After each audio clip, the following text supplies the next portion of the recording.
Naghiwalay na live-in partners. Paano ang property? Narito ang inyong alas sa batas. Siguro naririnig po natin yung conjugal property o shared na pagmamay-ari ng mag-asawa. Pero paano nga ba sa ganitong sitwasyon na hindi kasalang babae at lalaki, ngunit tumira at namuhay na parang mag-asawa?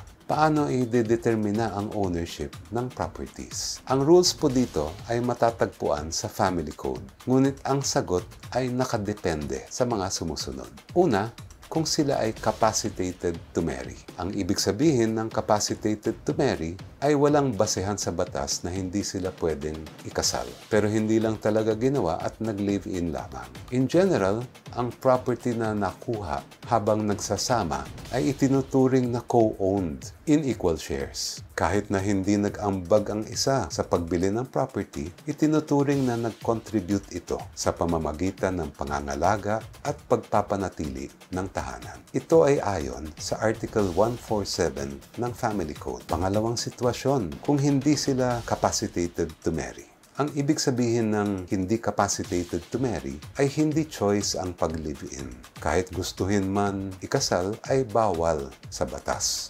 Halimbawa, may ibang asawa na sila pero nag-live-in pa rin. Hindi ko owned ang properties na nakuha habang nagsasama.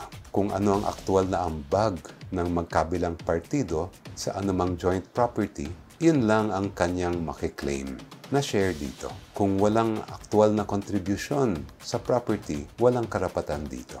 Ito naman ay ayon sa Article 148 ng Family Code. Sa madaling salita, pwedeng may share kayo, pero depende ito kung capacitated ba kayong ikasal sa panahon ng pag-live-in. Kung capacitated to marry, may claim sa kalahati. Pero kung hindi at sa batas ay hindi kayo pwedeng ikasal, walang claim sa property kung walang actual na contribution sa pag-acquire nito.